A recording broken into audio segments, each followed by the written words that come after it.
In our last lecture, we have studied about the Dalton atomic theory and the drawbacks of the Dalton atomic theory, difference between compound and mixture, classification of elements, metalloid. ये सारे topic हमने हमारे last lecture में cover किए थे। आज का हमारे लेक्चर में जो हमारा अगला टॉपिक है वो है Berzelius hypothesis. Berzelius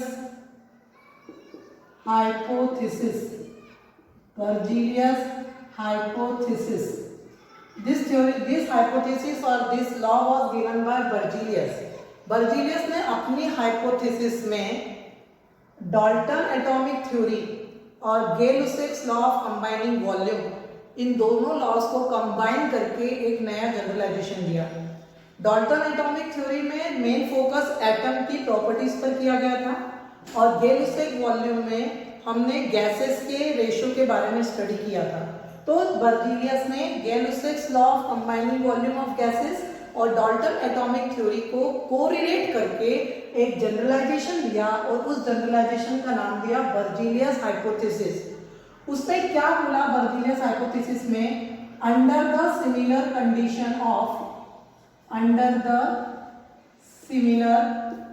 condition of temperature and pressure, condition of temperature and pressure, equal volume of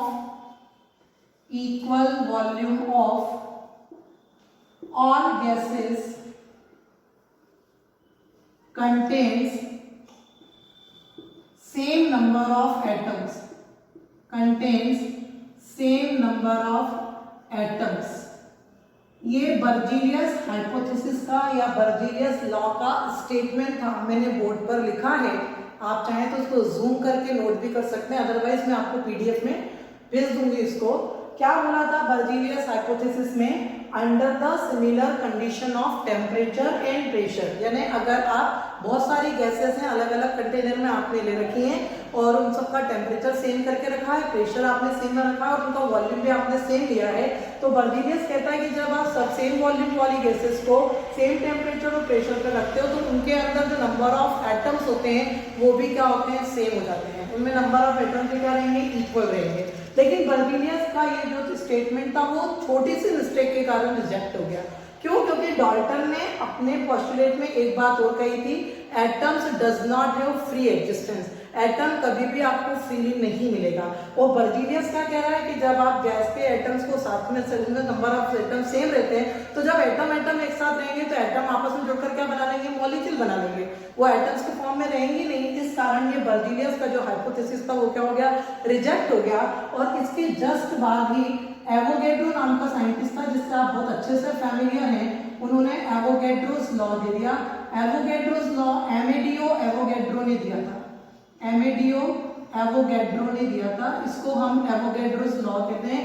उसने कुछ नहीं करा था, उसने सिर्फ एक छोटा सा चेंज करा था। मैं आपके सामने एवोगैड्रोस लॉ का स्टेटमेंट बोल रही हूँ। इसके पहले मैं आपके सामने बर्जीलियस हाइपोथेसिस का स्टेटमेंट बोलूंगी, उसके बाद में आपके सामने एवोगैड्रो लॉ का स्टेटमेंट बोलूंगी और फिर आप देखिएगा कि कहाँ डिफरेंस आया है। मैंने बर्जीलियस हाइपोथेसिस में लिखा था under the similar condition of temperature and pressure equal volume of all the gases contain same number of atoms. अब मैं जा रही हूँ एवोगैड्रो लॉ बोलने, यानी under the similar condition of temperature and pressure equal volume of all the gases contain same number of molecules. कहाँ पर difference आया? आखिरी में एटम्स की जगह पर एवोगैड्रो ने मॉलिक्यूल लगा दिया था। क्यों? क्योंकि according to the Dalton atom does not have free existence. लेकिन एवोगैड्रो का भी हाथ पकड़ने वाले थे। एवोगैड्रो ने मॉलिक्यूल जब किया तो लोगों ने उससे पूछ लिया कि आप मॉलिक्यूल्स बोल रहे हो तो जो नोबल गैसेस होती हैं, आप सबको पता होगा नोबल गैसेस क्या होती हैं? हीलियम, नियॉन, एर्गॉन, क्रिप्टॉन, ज़ेनॉन और रेडॉन। ये हीलियम गैस, ये नोबल गैसेस हैं और इन नोबल गैसेस के लिए इनकी एटॉमिसिटी यानी इनमें नंबर ऑफ एटम्स 1 होते हैं। ये मोनो एटॉमिक होती है, इनकी एटॉमिसिटी 1 होती है क्योंकि इनके अंदर इनके मॉलिक्यूल में केवल एक ही एटम होता है।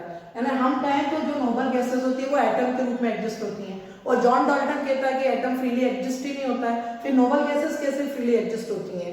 तो ओस्टवाल्ड नाम का जो साइंटिस्ट था उसने एवोगैड्रो लॉ में थोड़ा सा मॉडिफिकेशन करा, या आप ये कह सकते हैं कि ओस्टवाल्ड ने एवोगैड्रो को करेक्ट करने के लिए बोला कि आप अपने लॉ में मॉलिक्यूल की जगह पर एक वर्ड यूज कीजिए, उस वर्ड का नाम दीजिए आप एंटिटीज। मॉलिक्यूल को आप रिप्लेस कर दीजिए किससे, एंटिटीज से। बर्जीलियस ने एटम्स यूज करा था, बर्जीलियस रिजेक्ट हो गया because atom does not have free existence. बाद में एवोगैड्रो ने एटम्स को रिप्लेस करके मॉलिक्यूल्स बोल दिया, तो वो सही था बहुत हद तक, लेकिन नोबल गैसेस के लिए वो लॉ एप्लीकेबल नहीं हो रहा था, क्योंकि नोबल गैसेस जो होती है वो मोनोएटॉमिक होती है, means they are molecule made up of single atom, means वो एटम के रूप में एग्जिस्ट होती हैं। तो ओस्टवाल्ड ने उसको करेक्शन में क्या बोला, मॉलिक्यूल्स की जगह पर आप एंटिटीज यूज कीजिए, और जब आप एंटिटीज यूज करोगे तो उसमें एंटिटीज में अगर कोई एटम के फॉर्म में एग्जिस्ट होता है तो एटम्स भी आ जाएगा, मॉलिक्यूल के रूप में एग्जिस्ट होता है तो मॉलिक्यूल्स भी आ जाएगा, इलेक्ट्रॉन्स के रूप में एग्जिस्ट होता है तो इलेक्ट्रॉन्स आ जाएगा, प्रोटॉन के रूप में बोलोगे तो प्रोटॉन, न्यूट्रॉन है तो न्यूट्रॉन, और आपका जो है आयंस है तो आयंस आ जाएगा। जो भी एंटिटीज आप बोलना चाहोगे वो सब नंबर ऑफ एंटिटीज क्या रहेगी, सेम रहेगी। तो according to the Avogadro's law के अकॉर्डिंग यहाँ पर तो मॉलिक्यूल चलेगा, लेकिन जब ओस्टवाल्ड ने उसको करेक्ट किया, उसको सजेस्ट किया, तो उसने लॉ में क्या बोल दिया, under the similar condition of temperature and pressure equal volume of all the gases contain same number of या इक्वल नंबर ऑफ एंटिटीज। अब एंटिटीज में जो है वो एटम्स भी इंक्लूड हो गया, अगर आप मॉलिक्यूल्स बोलते हो तो मॉलिक्यूल भी इंक्लूड हो जाएगा, इलेक्ट्रॉन, प्रोटॉन, न्यूट्रॉन, आयन, जो भी आप बोलोगे वो इसके अंदर इंक्लूड हो जाएगा। तो एंटिटीज में सारी चीजें आ जाती हैं, एटम्स भी आ सकता है, मॉलिक्यूल्स भी आ सकते हैं, इलेक्ट्रॉन्स भी आ सकता है, प्रोटॉन भी आ सकता है, न्यूट्रॉन्स भी आ सकता है, आयन भी आ सकता है। अब इसके बाद जो हमारा अगला टॉपिक है वो है मोल कंसेप्ट। जो मोल टर्म है वो ओस्टवाल्ड ने, मोल जो टर्म है वो ओस्टवाल्ड ने इंट्रोड्यूस करी थी। Mole term, MOLE, mole term was introduced by Ostwald, was introduced by Ostwald। ये एक नंबर के ऑब्जेक्टिव में आ सकता है कि मोल टर्म जो है वो किसने इंट्रोड्यूस करी थी, तो मोल टर्म जो है वो ओस्टवाल्ड ने इंट्रोड्यूस करी थी, और उसके बाद ही एवोगैड्रो लॉ को मोल कंसेप्ट कहा जाने लगा। क्यों कहा जाने लगा, क्या कारण है, उसने बोला एवोगैड्रो ने कहा under the similar condition of temperature and pressure equal volume of all the gases contain same number of entities. लोगों ने पूछा सेम नंबर ऑफ एंटिटीज मतलब कितना, कुछ तो होगा, तो उन्होंने बोला 6.022 into 10 to the power 23 entities, and these entities are equal to 1 mole and it is called mole concept। लोगों ने उससे पूछा कि अगर हम दो या दो से ज्यादा गैसेस को सेम कंडीशन ऑफ टेम्परेचर और प्रेशर पे रख दें तो उसके बाद उसके अंदर अगर मॉलिक्यूल है तो कितने होंगे, एटम है तो कितने होंगे, आयन है तो कितने होंगे, कुछ तो संख्या होगी। तो फिर एवोगैड्रो ने उसको बोला कि जो भी एंटिटीज होगी वो 6 into 10 to the power 6.022 into 10 to the power 23 होगी, and it is equal to the 1 mole, so it is known as mole concept. 1 mole equal to 6.022 into 10 to the power 23। अब आप इसमें 1 मोल की जगह जिसमें आप मॉलिक्यूल भी लिख सकते हो, एटम भी लिख सकते हो और आयन भी लिख सकते हो, तो 1 मोल हमेशा इतने के बराबर होगा, and this number is called Avogadro's number. It is called Avogadro's number, Avogadro's number, जिसको जनरली मैक्सिमम बुक में NO से भी रिप्रेजेंट किया जाता है और NA से भी रिप्रेजेंट किया जाता है।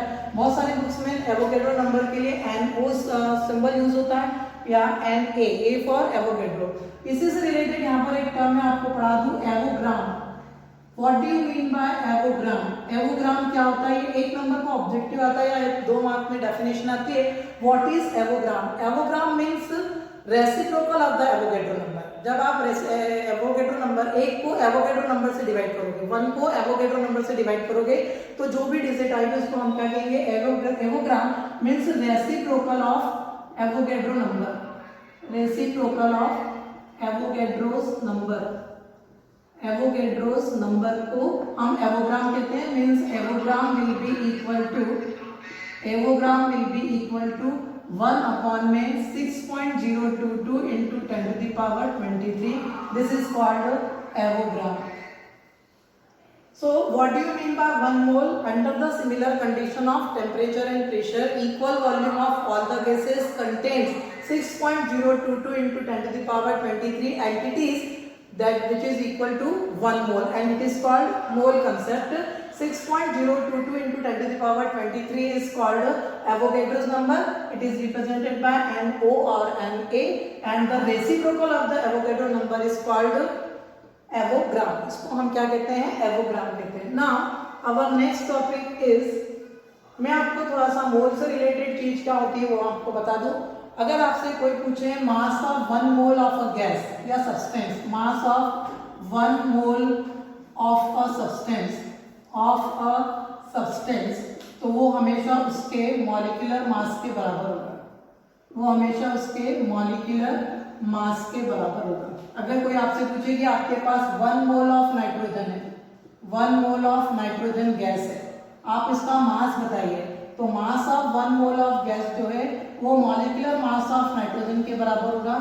मॉलिक्यूलर मास ऑफ नाइट्रोजन के बराबर होगा. नाइट्रोजन का एटॉमिक मास 14 होता है. 14 multiplied by 2 it will be equal to 28 U.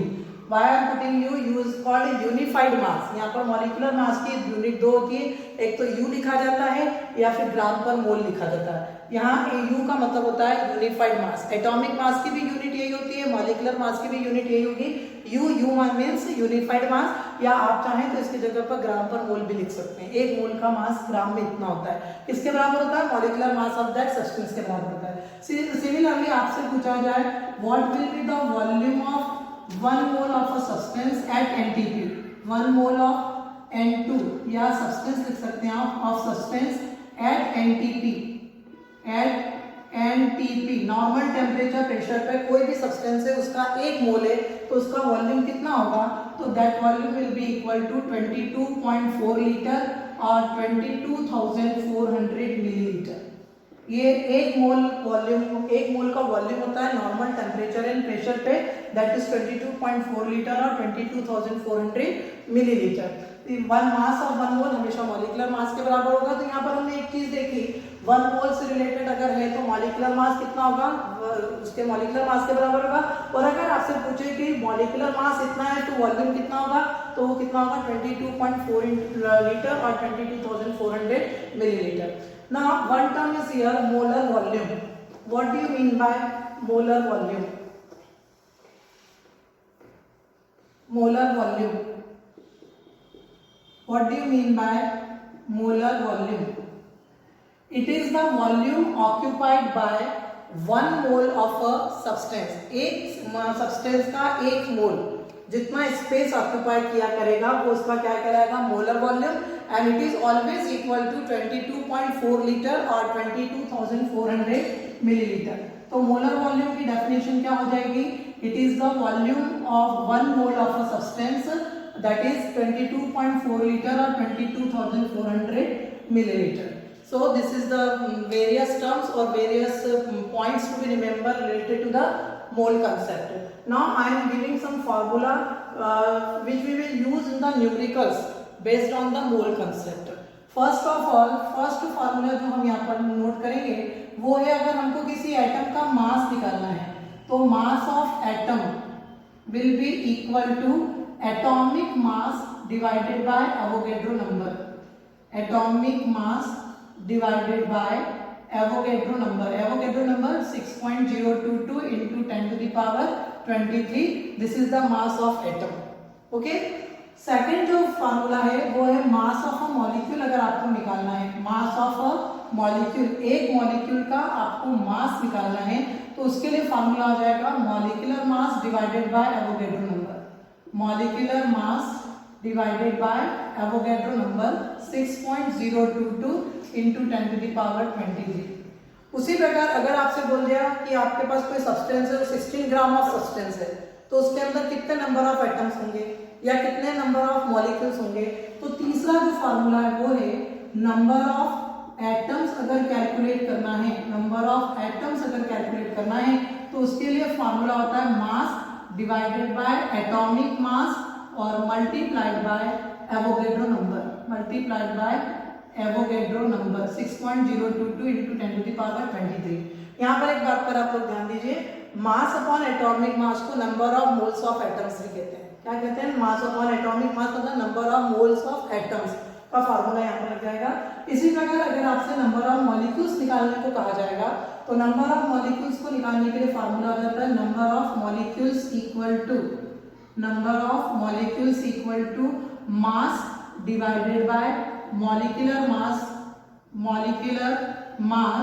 multiplied by Avogadro number 6.022 into 10 to the power 23। First जो फॉर्मूला था उसमें हम मास ऑफ एटम्स कैलकुलेट करते हैं, जिसमें एटॉमिक मास अपॉन में एवोगेड्रो नंबर आ जाएगा। मास ऑफ मॉलिक्यूल में मॉलिक्यूलर मास को एवोगेड्रो नंबर से डिवाइड करना है। नंबर ऑफ एटम्स निकालने के लिए फॉर्मूला होगा mass upon atomic mass multiplied by Avogadro number. Number of molecules निकालने के लिए फॉर्मूला होगा mass divided by molecular mass and multiplied by the Avogadro number. So ये जो फॉर्मूला है शॉर्ट ट्रिक फॉर्मूला है, जिसको हम डायरेक्ट अप्लाई करके मोल कंसेप्ट पे बेस्ड जो भी न्यूमेरिकल्स उसको सॉल्व कर सकते हैं। One more formula for the calculation based on the number of moles. तो नंबर ऑफ मोल्स कैसे निकालेंगे उसको ले जो फॉर्मूला है वो मैं आपको बता रही हूँ।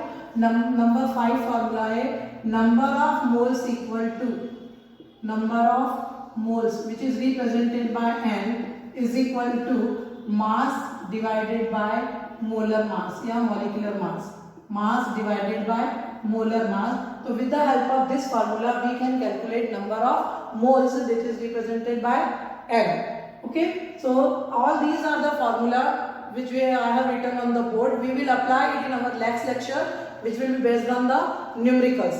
So thank you very much.